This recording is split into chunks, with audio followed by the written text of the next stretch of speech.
Brianne Turczynski, you are a freelance writer and a historical researcher based in Detroit.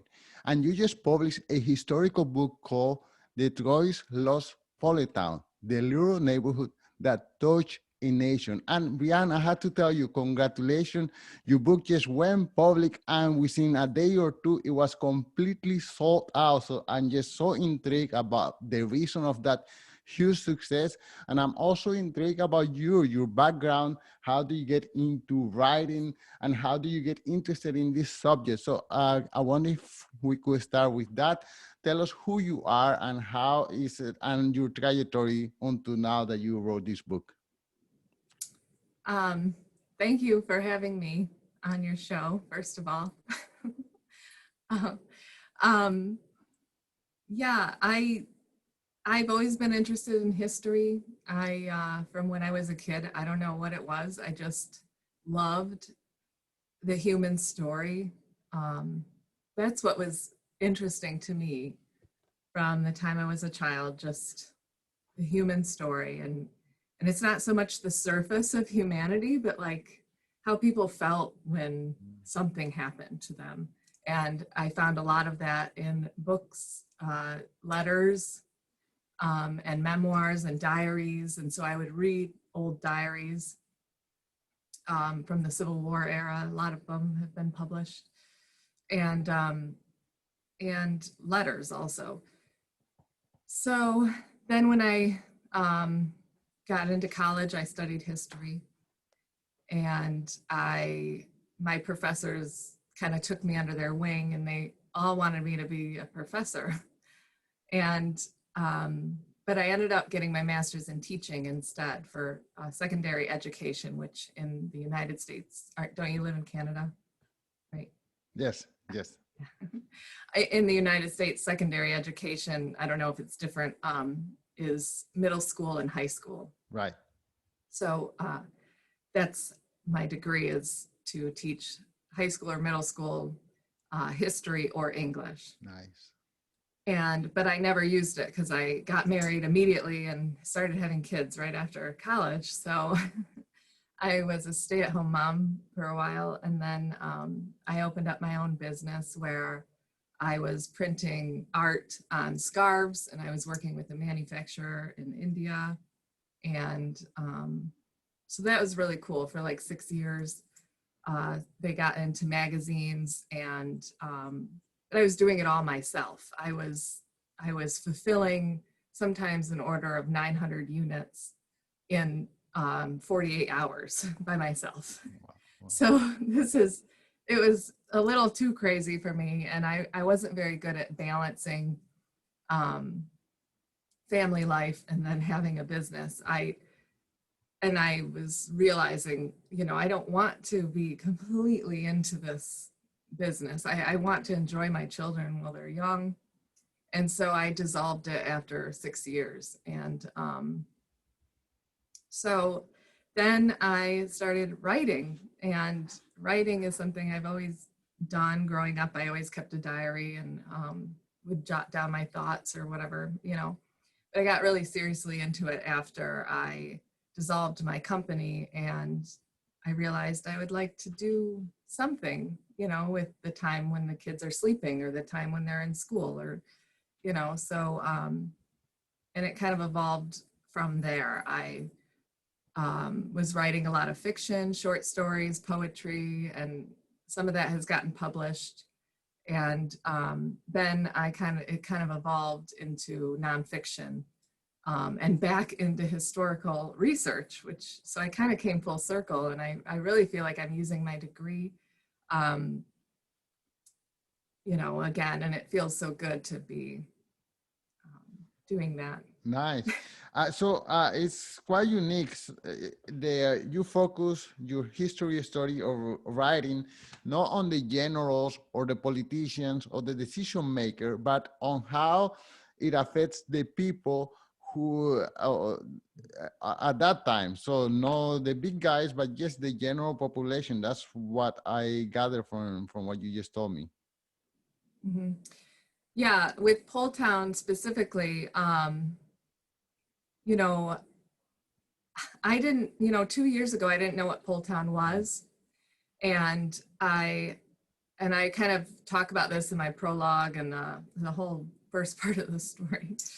My husband took me to an estate sale, and I saw this old window, a stained glass window, and I love antiques, but I never buy an antique if I know it's going to cost me more to fix it than to enjoy it. And so I took it to a stained glass guy. I couldn't leave the house without the stained glass window. I don't know what it was. It's like this otherworldly kind of pull to get me to buy that window. And I didn't even talk the guy down from his price. It's like, oh, okay. What was the price?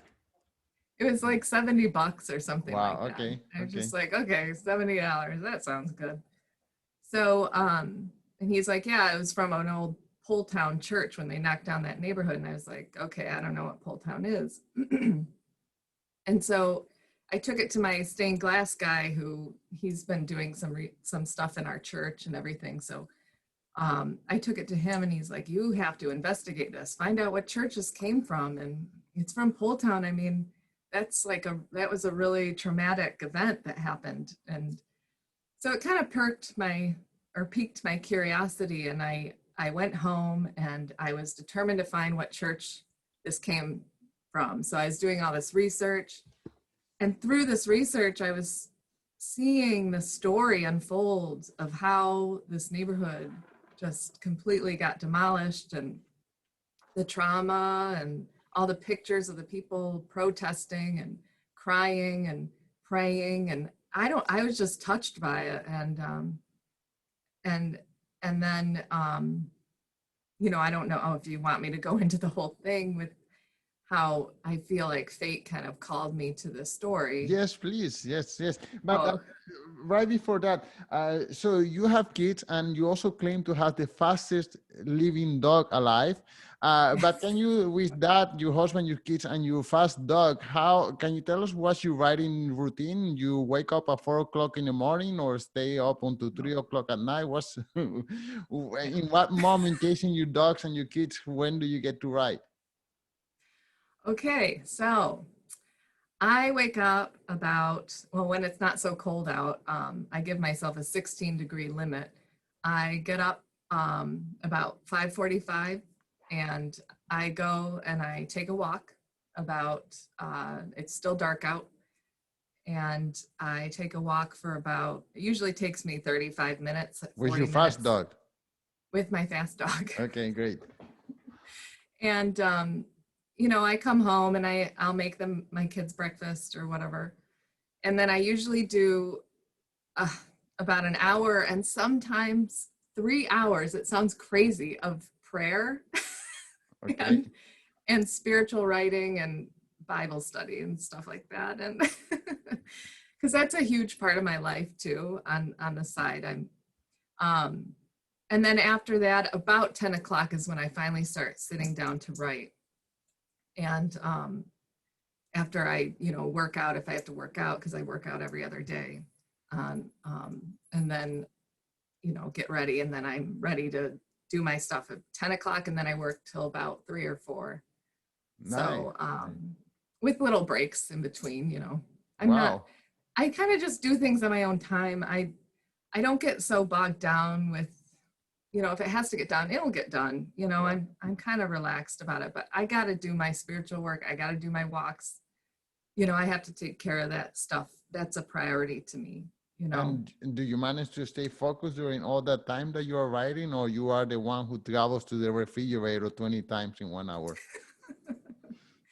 Well, when I usually take a lunch break, and I don't eat anything that will bog me down. I'm very careful about what I eat. I only have yogurt with some honey in it, and I'll have some nuts and some dried fruit.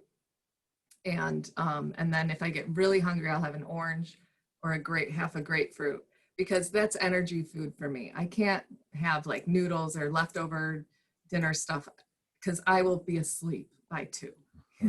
Okay. So I have to eat very careful. Okay, so that's enough about your writing routine, which is, you know, all writers have their own little rituals and their prayers, and is sometimes it's just nice to find out what is it that motivates this writer versus the other one. Okay, so then what is the serious event, as you were telling us, that led you to give that importance to this book? Oh, well, because, well, like I was saying before, because I was so touched by it, I move a lot through the world with my heart. I pick up projects because I'm drawn to them with my heart. You know, if my heart's not in it, I'm not going to do a good job with that project, whatever it is. And um, after reading about Poletown, I would go to sleep at night and Father Karasevich's face would be like right there. And I couldn't shake him from my mind. And it really felt like every time I put down the Poletown story and would like go do another project or write something else, it was like this otherworldly pull would be like dragging me back to the story or dragging me back to books about it. And, you know, Jeannie Wiley Kellerman's book about it. And or you know, a question would come up and I'd be like, I gotta look at that, you know, what happened here? So I'd be researching it again. It was kind of crazy. And the thing is that I would go around and tell everybody the story. I was very much like Nehemiah. If you ever read scripture or anything, he went around telling everybody that the temple needed to be rebuilt, and some people listened to him and some people didn't. And that's exactly my story. I would tell people about it, and some people would be touched by it, and some people wouldn't. And some people would say, you know what, you have to go further with this. This is a big deal. Investigate this. There hasn't been a lot on it. There's only been one book other than mine published about this event. And coincidentally, when I started getting really, really into this, GM announced that it was going to close the plant. So it got rooted back up in the media again, and everybody was up in arms about the story all over again. So it just worked out so perfectly, the timing. And I didn't do that on purpose. It just happened like that. And I tell you, it's...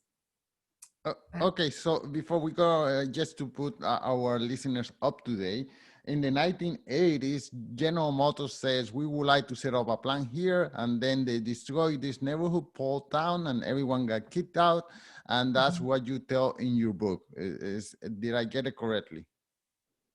Yeah.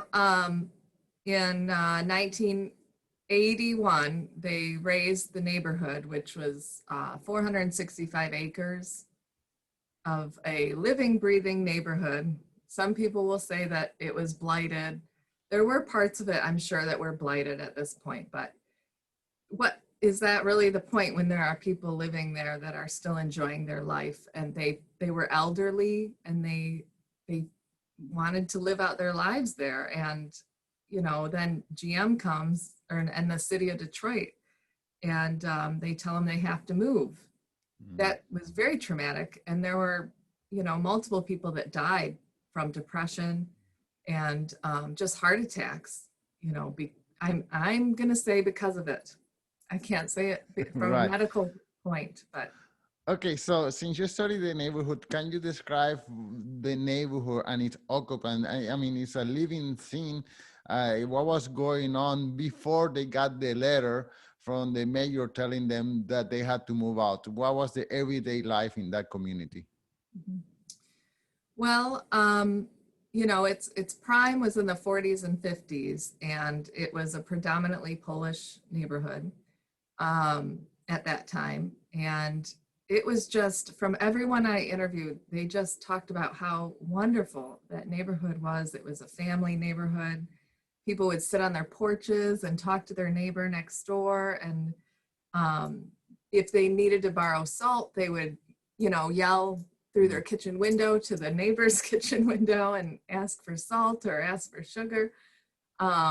Everybody knew everybody. That was the quote I heard over and over and over again. And I just, fell in love with that, and it just seemed so cozy. And if you ever happen to drive through Hamtramck today, you will see that the houses are very close together. And that's similar to what Poletown was like. The houses were very close together. So yeah, you could, yell to your neighbor through a Right. kitchen window or something. And then, when the highways were built in Detroit, they did cut through some ethnic neighborhoods, and so kind of split up when they went through Poletown. They split up the neighborhood, Mm. and that did a lot of damage. It just psychologically, I think people, they're too far away now. It just does something to a community when a highway splits it in half. And so that was the first nail in the coffin, as some of the residents had told me in interviews and stuff. And then afterward, a lot of people moved out of Detroit. Some people moved out because of the riots. That was just kind of a violent time in Detroit. And the highways also made it easier for people to move into the suburbs and come into the city. And I think it just became a trendy thing to do. When you're young, you got married, you moved out of the city, and nowadays we're seeing people moving back into Detroit. Right. So like the younger generations. And so, it's kind of Well, interesting. the United States has this immense ethnic diversity all over the country. What do you think was it that attracted, in particular, Polish people to this neighborhood? Was there a church? I don't know, a community leader? What was the magnet that attracted Polish immigrants to this area of town? Yeah. Well, there was one church that was Polish there that was built, I think I want to say 1880, something like that, around that time, maybe even before. And then when Dodge, Main got built, the Polish community from like the east side of the United States were migrating into Detroit to get jobs there, and to get jobs at all the other manufacturers. Detroit became a huge manufacturing city. And so it was drawing a lot of people to come, immigrants coming in to get jobs. Better than coal mining, A lot of them didn't like that because they were treated like cattle, I've heard. My great grandpa used to say that. His father came here from Italy and was a coal miner, and Wow. they didn't treat the employees very well. So that's what drew a lot of people to Detroit. It was a different kind of job. And when Dodge, Main was built, they congregated there, and they liked sticking together because they could speak their language. Right. They could go to a Polish church. They could still have their community and their traditions still at the center of their lives while trying to adapt to a new country. Wow. In the 1980s, General Motors and in general, the U.S. automobile industry is being challenged by the Japanese import, the Toyotas and the Hondas and whatever. Why do you think GM, General Motors, consider to be important to open this plant in this neighborhood in particular?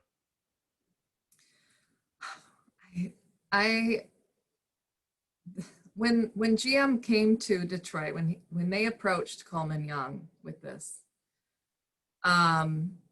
it was probably just so exciting for Coleman Young because Detroit was not doing well at the time. And ever since Dodge, Main closed in the 1970s,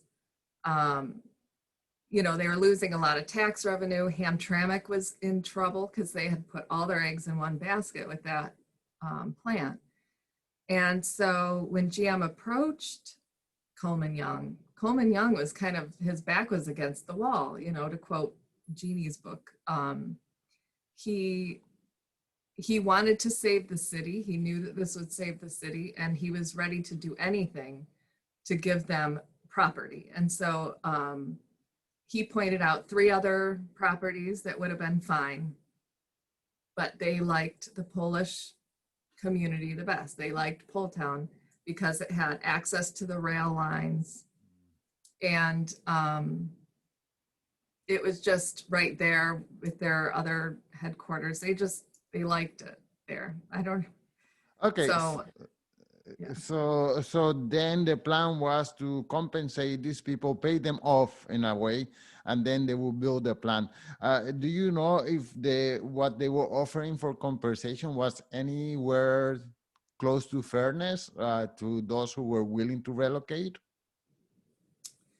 I think some people got a good deal, but there were others that were like, they didn't think it was enough money to relocate.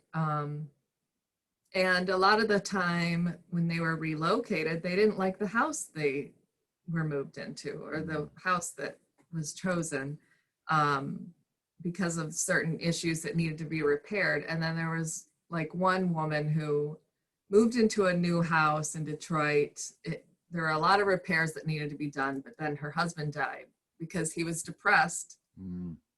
He became depressed or disoriented. And I think they found him, he had wandered off in the middle of the night, and they found him in the snow or something one night. And so, just stories like that, it's just, oh. Wow. But so it was kind of a mixed there. It depended on where you moved and how quick you moved. If you moved quick, they would give you, they would make it easier for you. That's what I heard. Wow. And okay, and the promise and the allure to have this plan there is that it will create a lot of jobs and prosperity for Detroit. Did that promise ever materialize? Was it were the rest of the citizens in that area, were they happy that there was a big corporation coming over and giving all these jobs to the people around the area? Yeah, I think people that did not live in Poletown were excited about the plant. And in the news, GM was heralded as a hero coming to pull Detroit out of an economic recession. And so if they didn't live in Poletown, they couldn't empathize really with why these people were fighting so much. And they just kept on and on and on about it, like, get over it already. That was the attitude for people that did not live in the area and weren't going to lose their home. And, the remarkable thing is that these people just kept fighting and fighting, and they did it, even though they knew they were going to lose. They did it to inspire people to say, hey, if you're losing something and it's not right, you can keep fighting, and this is how you do it. And so they wanted to be an inspiration to people that were in the same boat. Right. So, how in particular were they fighting back? And you mentioned also a couple of characters. You mentioned Father Joe, and you mentioned also this Native American person who make the parallel between being kicked out of Poletown to Native American being kicked out of their land in the United States. So can you tell us about the fighting that went on? How did they fight? And just in general, what was going on at that moment? Yeah, they started to rally about, when the letters were first sent out in September of 1980 to let the neighborhood know that this was going to happen, and they had to be out in 10 months. It was, done with an eminent domain, with the eminent domain law. But then they also added a quick take clause, because if they didn't have that clause in there that said, hey, we can take this land in 10 months, we want you out in 10 months, it would have taken them years to get rid of everybody. And so that's why they added that clause in there. And it was really inhumane when you're dealing with people that are really surprised by this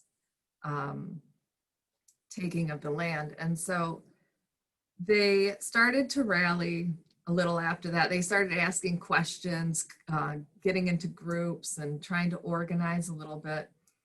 And then, and Father Joe was, you know, he was the priest of Immaculate Conception, which was where everybody, where the resistance would meet in the basement to talk about how they're going to approach this. And he was very quiet at first because the archdiocese was telling him to be quiet and just, you know, he didn't really know how to approach this. But then when Ralph Nader's team showed up, he became a little bit more vocal because he had this legitimate backing, you know, behind him. And so the archdiocese throughout the whole thing kept telling him, be quiet. This is what's happening. Just deal with it. Tell your people to move. And Father Maloney, which was at the other Catholic church in the area, was doing exactly what the archdiocese told him to do. And so, and he was getting hate mail because of it, because he looked like he was playing the good son of the archdiocese, you know, to quote Jeannie Wiley again. And so, and then there's Father Karasevich, who's like, you know, rebelling, you know, a rebel of the Catholic Church at this point. So they were doing that. They were protesting. They would go to the GM headquarters and protest around there. And they also would send letters to people. There's a couple examples of the things. They had a bumper sticker that people, you know, marketing like that kind of thing. You don't have to be Polish to love Poletown. Those bumper stickers, and people would wear the pins. And so, and they would send letters out to try to, you know, around Poletown to the general area to get people to realize that this wasn't a lawful thing that they were doing. They weren't supposed to use eminent domain for that because that was a private corporation. Eminent domain was only for roads or public purposes. I see. But because we were in such an economic recession at the time, the courts decided that, you know, it could apply. And eminent domain was being watered down over the course of, you know, over a century, had been watered down by all these passings and, oh, well, we can kind of push it this time, you know? So that's how they got that to pass. And so, and then when they actually, this is the most remarkable thing, I think, they did a sit-in protest at the basement of Immaculate Conception. They were there, I think, for 3 months or something. And so they, when the SWAT team finally showed up, they were all in there. I think, I don't know how many people, I want to say 16, but that could be wrong. And they had a bulldozer, and the SWAT team took chains, wrapped up the back door, and pulled it right off the hinges. The SWAT team went in there. They said they didn't want to arrest anybody. They really didn't want to, I'm sure, because the police really sympathized with these people. They didn't want to do this, but the city, they had all these powers that were after them to do all this. So they ended up arresting these elderly women, elderly men, just in the basement of this church. And they took them to the police station. And the women said, we want to be treated just like the men, because the police were like, okay, the older women can go home. You guys can go home. You're fine. Just leave. But they didn't release the men. And so those women said, we don't want to be released from this prison until you release the men. We want to be treated just like them. And they had been bringing them pies and desserts the whole time during these protests for months. So the police loved these ladies. Wow. So they were ready to do basically whatever they wanted. So they let the men go too. So they all, after they were let go, came back to Immaculate Conception and, you know, the church, because this is where the bulldozers were all there. They were ready. And they immediately, as soon as that SWAT team left with all those people, they got to work demolishing that church. And they wrapped up the cross at the top. in chains, and they lowered it to the ground upside down. If you like symbolism, I mean, come on. Mm. And so that was lowered upside down to the ground, the cross. And Gene still ran back in the church. He was trying to prolong the, keep them from demolishing it. But they found him in a closet, and they brought him out, and they arrested him. And then after the whole thing was rubble and the church was destroyed, all the people got together and they took an Oldsmobile, parked it outside of GM headquarters, and completely destroyed it with crowbars. And just as a retaliation of what had happened. Wow. Wow. And they did that just for the symbolism, and they made sure they did it at the prime time of the news. So the news would be there, and at rush hour also. So, because that's right on the main drag there. People were driving home from work and they were watching. Wow. Wow. Go on. Interesting. So 2 decades later, the Supreme Court declares that this eviction was unconstitutional. Was there any additional compensation now that the Supreme Court determines that this was unjust, that this was a crime?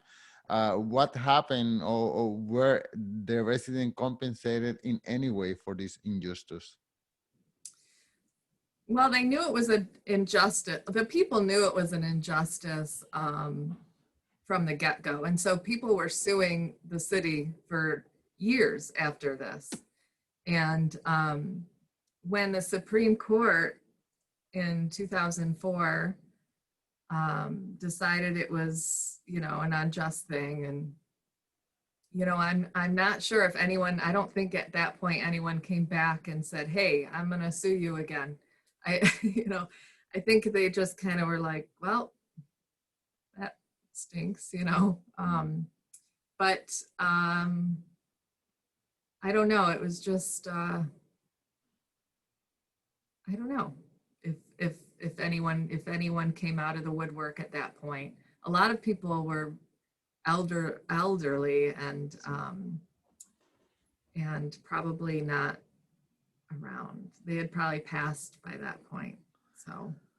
Okay, well, and now the auto industry is changing. General Motors have its ups and downs. What happened to this plant? Is it still producing automobiles, or is it also going, taking its place back in history and being destroyed itself? Yeah, GM retooled it. They spent $2.2 billion to retool the plant to make it eco-friendly. So they're calling it now Factory Zero, which is the latest news. And that all happened after I had turned in the final copy. So in maybe the next edition, I'll talk more about that. But so far, they're calling it Factory Zero now. And that could also be their way of trying to bury the story of Poletown. Right. They didn't like it when people called it the Poletown plant, right, when Poletown was first demolished, and they were calling it the GM Detroit Hamtramck Assembly Plant, and they kept trying to push that name on people, and now they're calling it Factory Zero. So, and I think because it all came out of the news again, like last year and the year before, that they have made an extra effort to try to bury that name, because it soils them, Right. It's a black spot. So this is a weird question. Let's say that you were, I don't know, vice president of GM at that time, and that you determined that this neighborhood, this land was of extreme importance for GM. What would have been an alternative way to get this land without creating so much damage, destruction, emotional despair to the people? Yeah, I mean, if I had to have that land, I would have done everything I could to honor the community that had existed there. And, you know, Gene Still, the Ralph Nader lawyer, they had to meet with people outside of Poletown. They met a guy in Saginaw late at night to try to reconfigure the railway system, or the parking lot rather, so that they didn't have to destroy Immaculate Conception. So at least that Polish church could exist, if anything, you know, because once the neighborhood started to get burnt out because of the looting and the arson that was going on, they started to concentrate on just saving the church as a symbol of the resistance and the Polish community that lived there. And so they tried to do things, and I probably would have tried to help them and be more understanding. And one reporter said that it would be nice if you went into the plant today and you saw little plaques on the ground that said, you know, this was the Chain Trombley Market. Right. And, you know, this was where Immaculate Conception was. And, you know, just kind of honoring the neighborhood with memorial plaques, or putting up a memorial somewhere. Mm. You know? Okay, last question. So your book came to market, I believe, February 8th, and then the next day it was already sold out everywhere, Barnes & Noble, Amazon, Target. To what do you attribute this success or this thirst for the knowledge of this little town? I mean, it's a very niche story. So why is such a huge interest on it? I think it could be because it all came out in the news not too long ago, again, the story of it, and the fact that we have a huge Polish population in Metro Detroit. And because when that neighborhood was scattered, and they all came to like Warren, Sterling Heights, Oakland County. So we have a lot of Polish people in this neighborhood. And also the Polish community is still really active and trying to nurture their culture. There's like a Polish American Cultural Club that's a nationwide thing. And Polish culture is really something that if you're Polish, you want to keep that culture going throughout your whole family.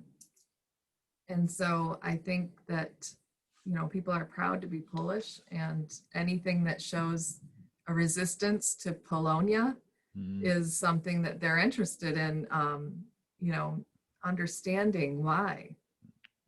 So. Well, Brianne, congratulations on your huge success. I wonder if you could tell us one more time the title of the book and where can people follow you and find out more about the work that you're doing. The book is called Detroit's Lost Poletown, the little neighborhood that touched a nation. And I have a website. It's just www.brianneturczynski.com. You can see on there other things that I've published under my freelance portfolio, and also books and lost stories on Instagram. I'm pretty active on there. I just post books I'm reading and other little things that are fun. I think you should add a photo of your fast dog as well. Yeah. It's a cliffhanger. You talk about the fastest dog in the world. So yeah, we had to see a picture of it. Yeah, he's just a greyhound mix, and he is so fast, but unfortunately we live in the city, so we don't get to see him run too much. But well, Brianne, thank you so much for your time. Thank you so much for having me.